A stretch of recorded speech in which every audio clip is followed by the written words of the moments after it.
Welcome to the You Don't Know What You Don't Know podcast by Innovative Business Advisors.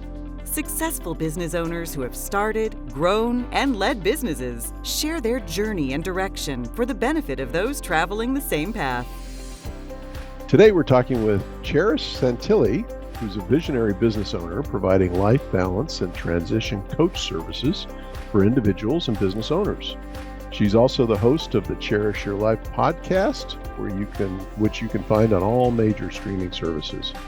Along with being a business owner, Charis is also a speaker, a certified fearless living coach, certified fearless trainer, and a positive intelligence trainer. And one of her true superpowers is that she helps entrepreneurs go from busy to balanced and beyond. So specifically, she supports entrepreneurs at two different stages of their life. First, in the busy midlife stage, when they're ready to ditch life's guilt and anxiety and finally find more peace of mind. And in the secondly, in the stage that initially connected Charis and I, and that's the exit transition stage, when owners need to really design their life after business so that they don't lose their way. So Charis, welcome. I've really been looking forward to this conversation. Me too, Steve. It's been wonderful, the conversations we've had leading up to this, and I'm excited to share now, to expand into help your audience. Yeah, it's really been very insightful for me too. You bring a very unique insight that I'm very excited to share with many people in our network as well. So let's begin by having you tell us a little bit about the catalyst that led to your decision to get into business. Yeah. So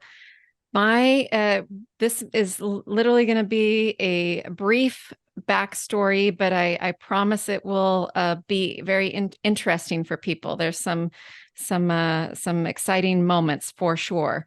So my intro into entrepreneurship was as a child, because my parents built a business out of our kitchen that it started there, and it ultimately grew to 30 to 40 employees. And, they won Business Owner of the Year for Washington State and got to meet the president. I mean, all of this happened in my junior high to high school years.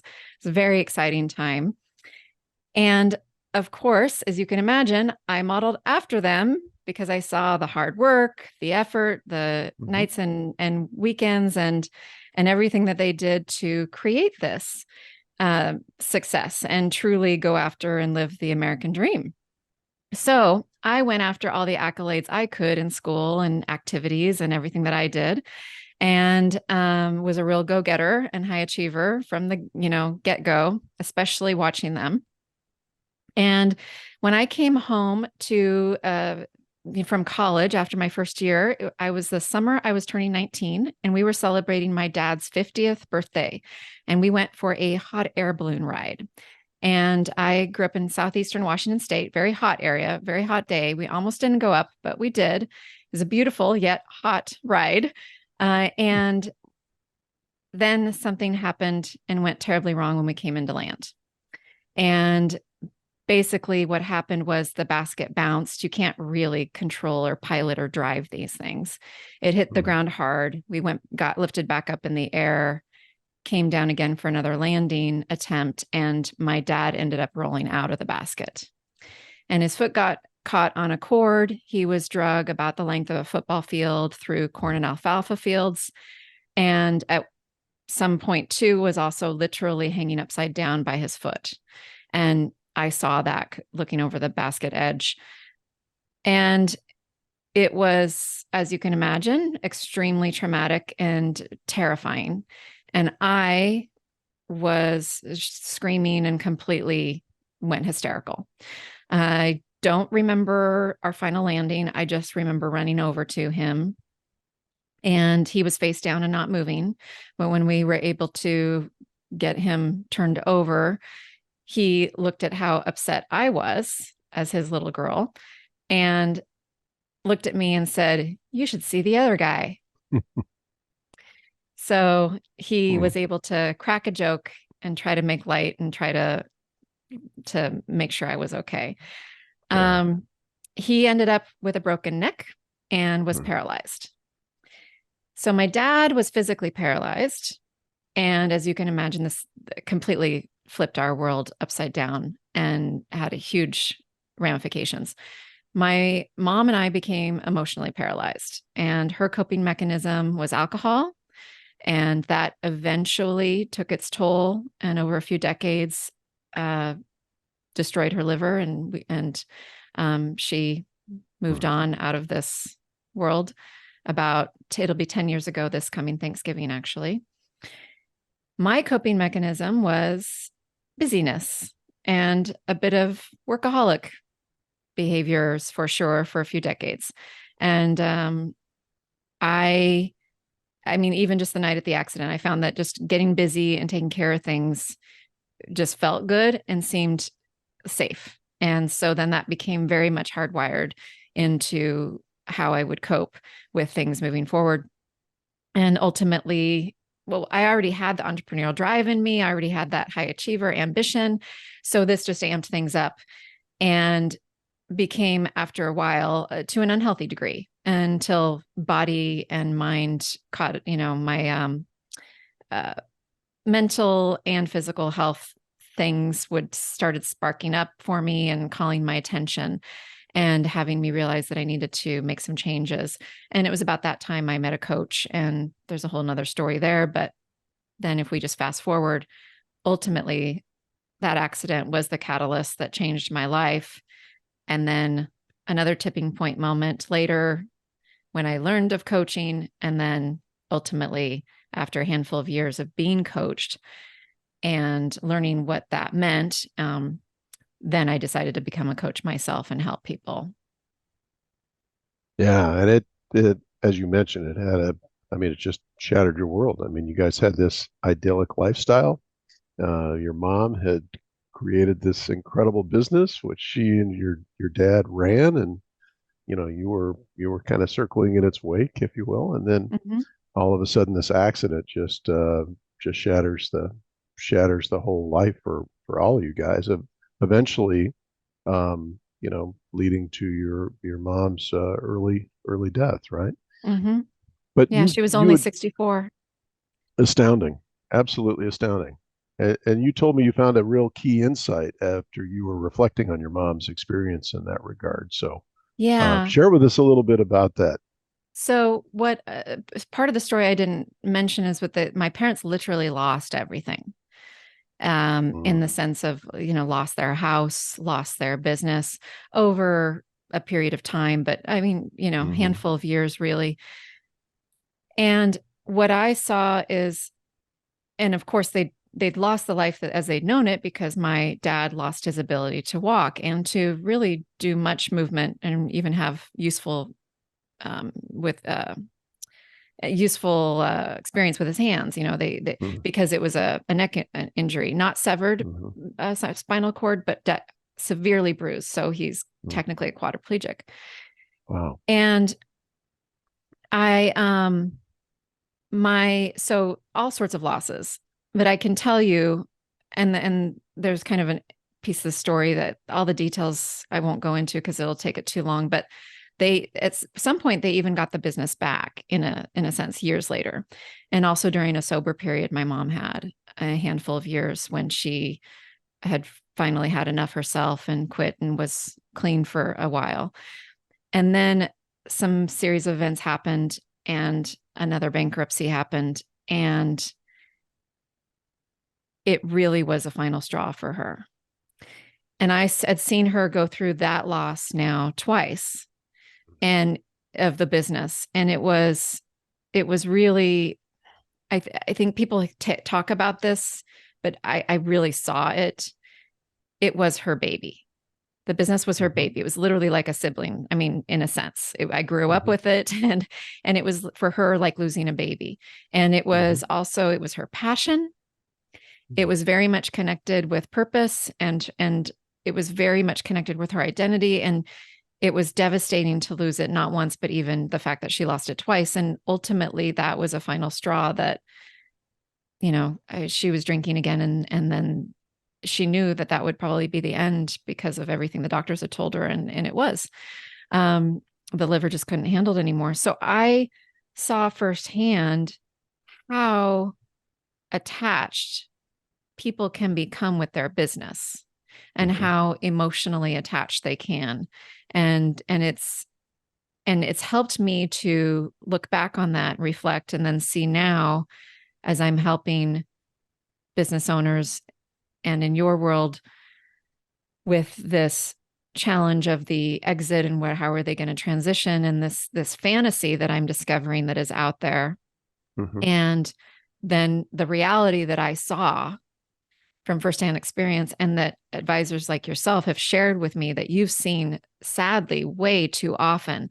And even when people have an intended exit versus my parents facing a couple times of a not their intention, something happening that felt more less out of their control. So that really connected some dots for me to really have an understanding of what people are facing when that part of their life is gone. And it's not everyone, but it's a majority. Like my dad, he can kind of just pick up and move on with another business idea or another something.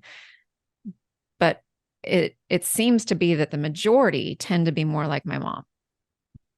So true. So true. Terry, my partner, and I wrote about this in our books, You Don't Know What You Don't Know. We call it the day one plan. And we often tell business owners in our first meeting, if they don't have a plan for what they're going to do the day after they sell, they really need to go back and check that out. We didn't realize how strongly meaningful that was until we started having some discussions with others in our industry, which ultimately led us to having some discussions with you and some of the stuff that you've faced in that regard. Because, people, I've heard you say people are exiting their purpose, right? And as you said, they've got this fantasy life after the sale, but what's the real experience really like? Yeah. And our society plays up the fantasy. And so, we've got an interesting scenario. Like our society also encourages, and our culture tends to encourage that hard work, that build the business and blood, sweat, and tears, and put in a zillion hours and, sacrifice, and it's okay. And it'll all be worth it. And then someday you get to retire, and then you get to enjoy the fruits of your labor, and like there's this whole thing. And it hurts a lot of people in the sense that the workaholic nature that a lot of entrepreneurs and business owners tend to have, an overdoing, and in the sense of putting in so many hours. And I'm not one to say hard work is not needed or is bad, but when it compromises your health or your time, what you say are your personal values. When you're not living in alignment with those, something is off. And when we bury some things inside of us and don't like I did, don't let ourselves feel and experience certain emotions, because it's easier to just keep working, and it's also can be fun. So, society gives us pats on the back for this. This isn't necessarily looked upon as a bad thing. So it's a applauded addiction at times. We don't have to come out and face it as much as some other things. So we got that piece. Then you get to the end of their line, and then you realize that the fantasy that it was a fantasy, what you thought was an illusion. And it's like, wait, where'd it go? So what was all that worth? And then you and I have seen too many times now that people drop off the cliff, emotional moment of realizing that it's not there, because what you touched on, I've identified, and I would say, I don't think I'm the first to ever see this, but people have confused and associated emotionally, and their brain has connected their purpose, their passion, and their business and their identity all as the same thing. And so if the business leaves, it's taking all of that with them. It feels like it is. Let me clarify. It feels like they exited everything. So it's a matter of being aware of that early on and figuring out how to separate those things early on, ideally many years in advance, like middle-aged-ish that I'm in, which is one of my niches of working with people too, because if it's ideal to try to get a head start on this, because all of life will be better, if you can live in Yeah. more alignment with your values and separate these things out sooner. And so that's what I'm working on with people, because it's so easy to get them all intertangled, and then it's going to be a whole shock to your entire system, and for many people really hard to adjust to and recover from. Yeah, that's why I haven't been through it, but when I saw your program, Busy to Balanced, I was so intrigued by that because you speak complete truth, and we see that all the time, and we tell business owners, when you're a successful business owner, everybody wants to be around you. I mean, every aspect of your life, your church is reaching out to you, your networks reaching out to you, inviting you to go places, and of course your business is reliant on you as well. And then the day after you close, all of a sudden your phone quits ringing. Your text messages don't light up. All your notifications start dimming away. Nobody calls you anymore to speak at any big dinners or write any big checks, and you find yourself by yourself. Yeah. And that's not a place where many of them are most of the time. And they're not prepared. So many people are not saying the truth like you are. And I appreciate that you're bringing this to light for more people, because this is the truth. This is the reality.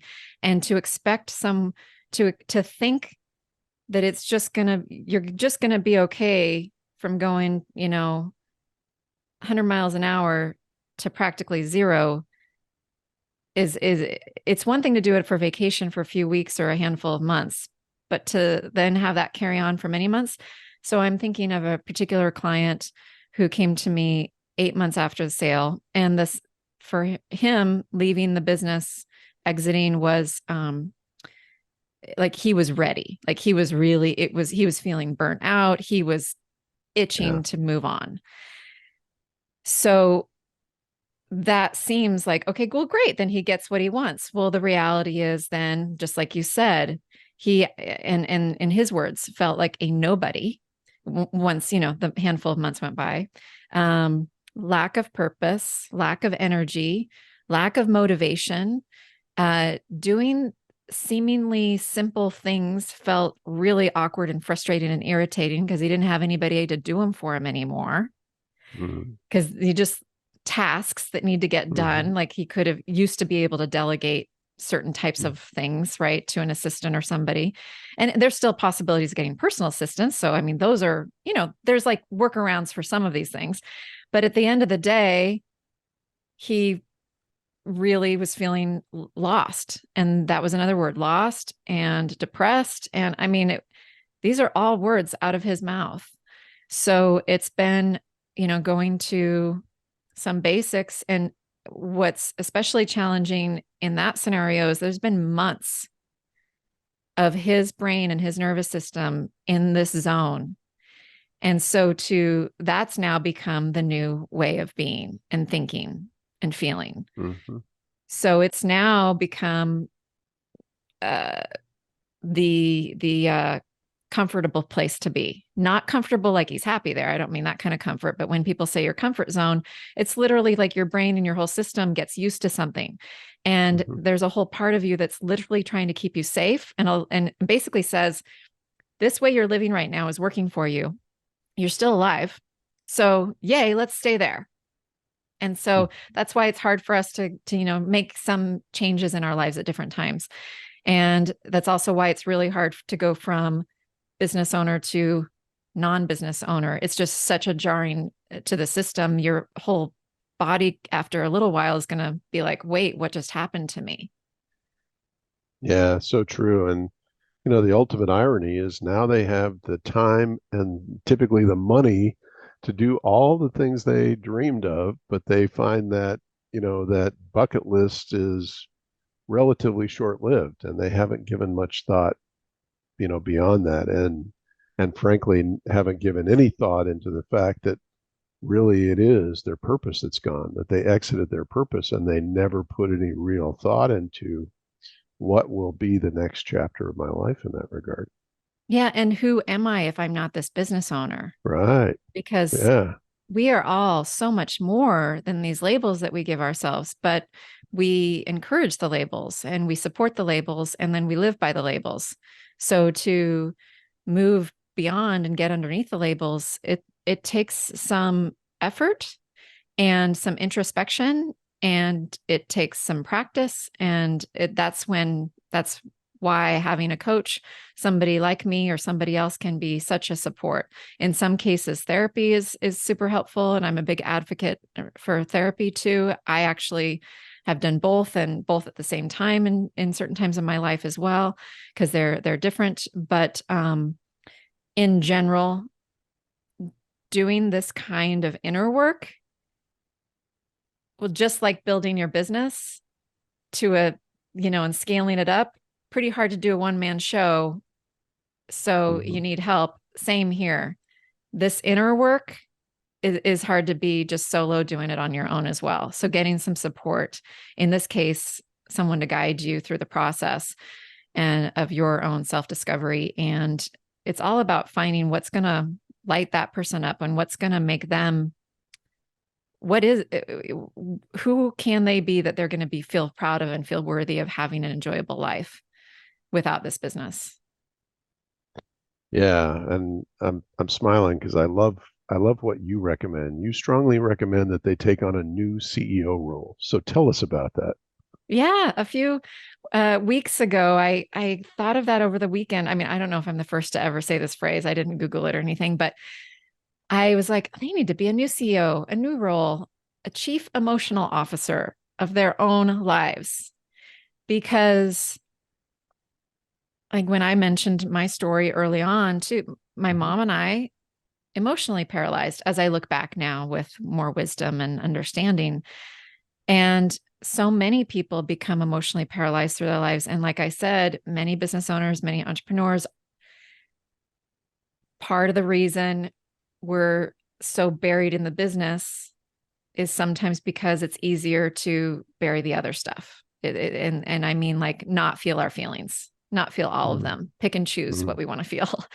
And it gives us a great excuse to ignore some feelings, stuff them down, set them aside, say someday I'll deal with that if needed, or just I'll just bypass that one. But I can tell you that'll come back and bite you in the butt big time. And so it's better to face those things head on. It's better to realize that you need to do some of that inner work and do it. The ideal scenario is you do it proactively before you really feel like you need it, before you're in a kind of a disaster zone of some kind of big or little trauma in your life, or before you've got the shock about the fantasy not being real, or what you thought was going to be real is now a fantasy. And so learning how to have more emotions. So for instance, when more emotional control over your life, and I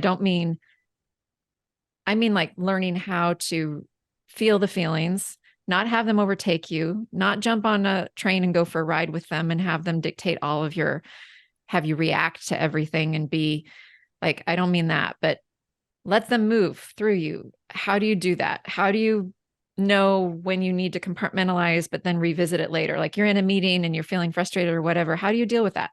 All of these things that we often just like shove stuff aside, but it doesn't just go away. It really gets buried. And that's what comes up to bite people later.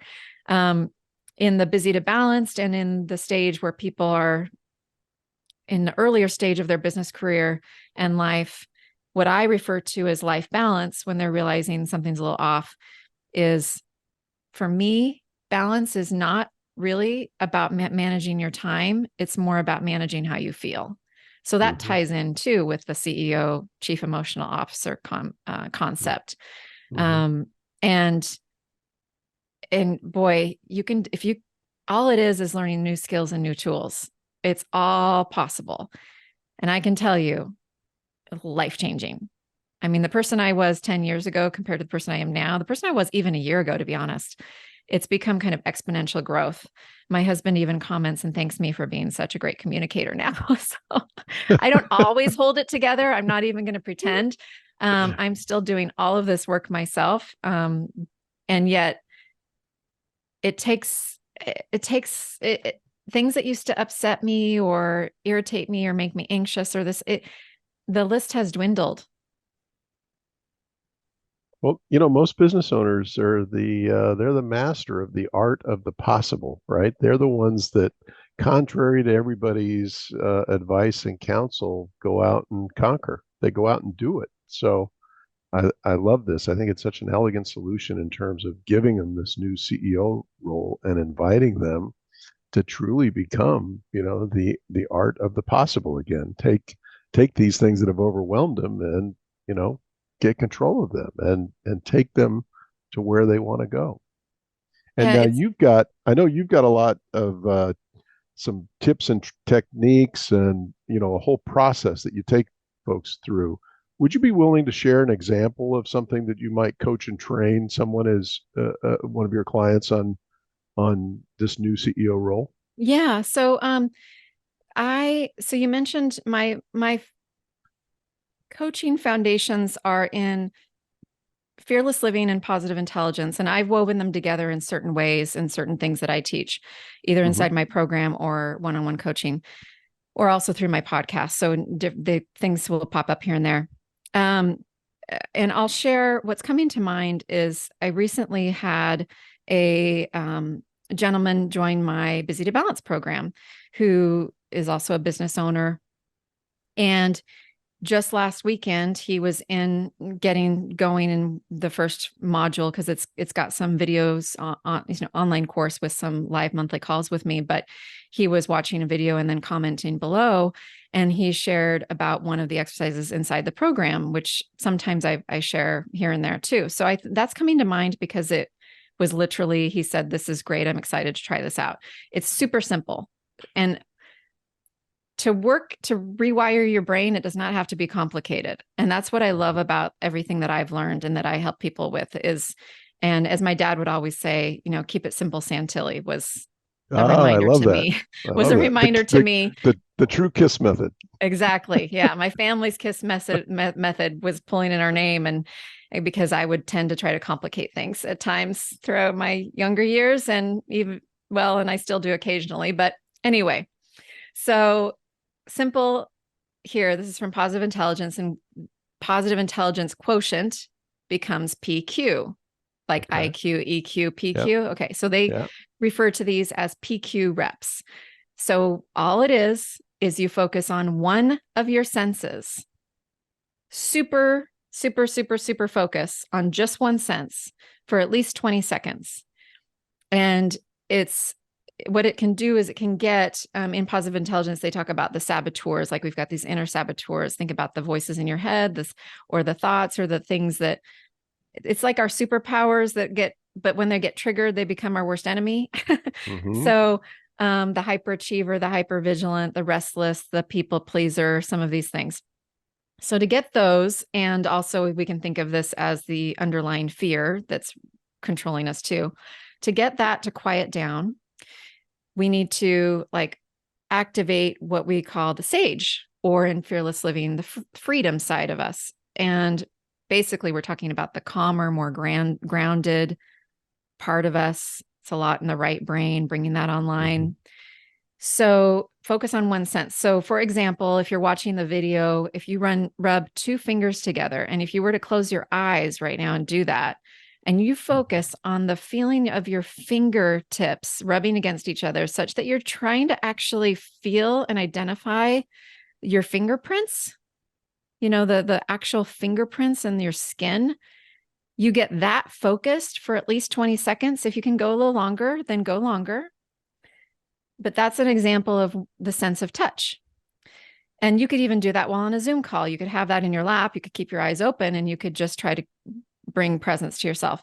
There's other ways you can focus on sense of touch. You can rub one hand down the other really slowly. You can focus on, where just feeling like where your butt in your chair, different things.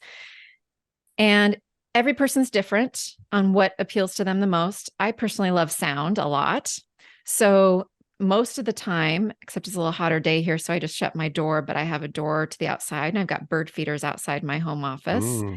So nice. I will listen to the birds, and just having that sound on, or occasionally just focusing on it, or really shutting my eyes and focusing on it.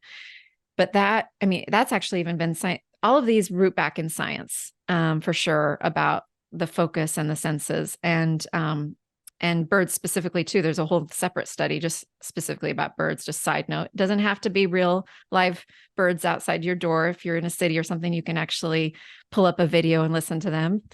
Shut your eyes if you want to get like really honed in. Again, like 20 seconds. You can do this with sight. You can do this with taste and with smell. Have you ever watched somebody eat who looks like they are eating something different than you? Mm-hmm. My grandfather was like that. Like we would just watch him and be like, you seem to have like a decadent meal. Something is happening, because he was so in the moment when he ate, Mm-hmm. the expression on his face. So that is what I think of when I think about savoring my food, because most of the time we're just scarfing stuff down or eating while we're doing something. Mm-hmm. Anytime you can bring more presence and focus with any one of your senses for at least 20 seconds, there's literally been, like if you were to see a brain scan, you'd see that things change for the better, in the sense that it's going to ground you and center you and calm you. You're going to make better decisions. You're going to be more effective in your whole life. You're going to be a better communicator, all of these things. If you can do it for a couple minutes, awesome. 10 minutes, fantastic. I mean, it's essentially the same concept of when you hear people meditate. It's Mhm. essentially what they're doing, but this idea is bringing it into your day in little bite-sized bits that are a little easier to digest, and also can be super impactful, because I'm sure many of us know people who say they meditate for an hour plus a day, and yet if we see them in the middle of the day, you're like, I don't know if that's doing you any good, because Or it might some be time to go people, try a little bit more of yeah, that right now. it's like, I don't know. I mean, for some people it does great things. And then I can think of some people I know where it's not it doesn't seem to infiltrate their day. So this is one of the ways you can do it, is to think about these PQ reps. Again, at least 20 seconds, focus on one sense. And there's more examples that I can give, but that gives you a taste. That's awesome. Very, very helpful. Well, Charis, this has been great. I know you've got a lot of tools that are available, and you've got a lot of and a wildly growing experience in this field. So, how can people reach out to you, and where can they go to learn more information about the programs that you have available? Well, so first of all, a little tip. Steve said it perfectly, but I know my name can be a tough one. So a way to remember it, literally how to spell it and how to say it, is it's like the city Paris, but with a CH. So that can help you out. And my website, my social media handles are Charis Your Life, charisyourlife.com, or at Charis Your Life on all the social stuff. And my my podcast has the same name as well, Charis Your Life. Mhm. Personal development focused, things I talk about here with you today. I share a lot of personal stories and things that people enjoy that are very relatable. And I occasionally have some guests on. And my solo episodes are average 10 to 20 minutes. They're fairly short. That's weekly. And then if you're interested in working with me and beyond, checking me out in those arenas and following me, if you're in that stage we talked about of kind of, you're not really near the end of your business journey, but you've got some awareness. You're a little intrigued about the idea of making your life feel more fulfilling right now, and not being so buried in the busyness of your business, and making sure that you feel more balanced inside. And that may or may not mean making any changes in your external life. It literally may be connected with the CEO concept of the Chief Emotional Officer, which I can help you with.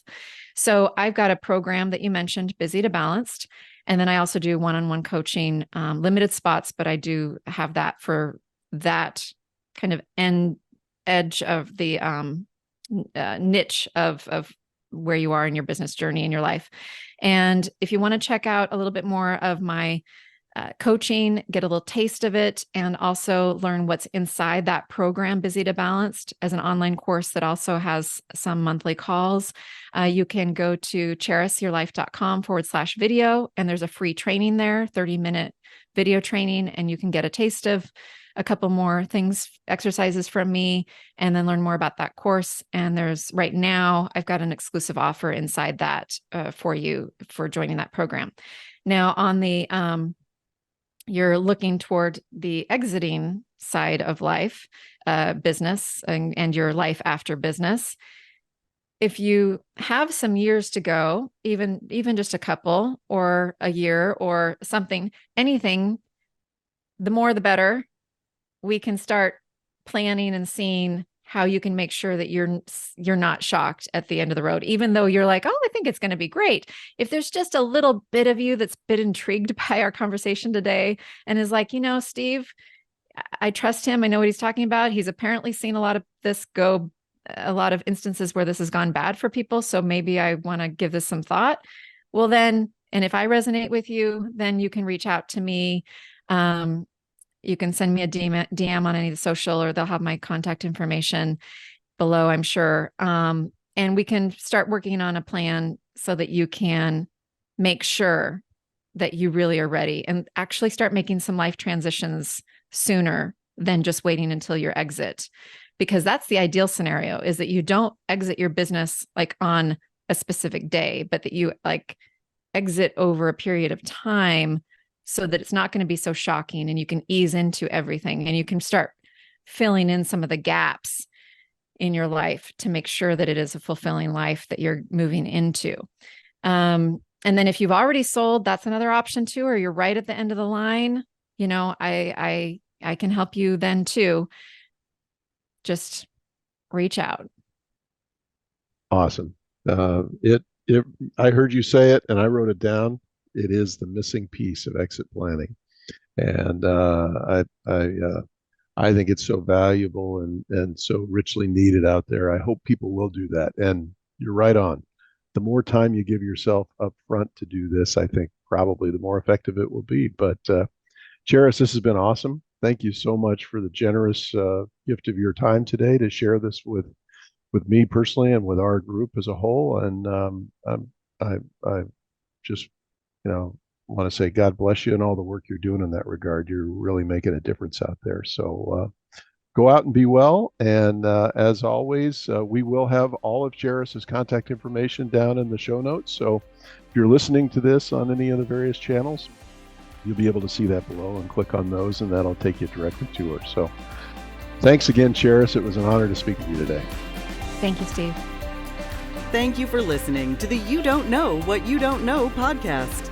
We invite you to visit www.youdon'tknowyouDon'tknow.com and sign up to receive updates on upcoming episodes.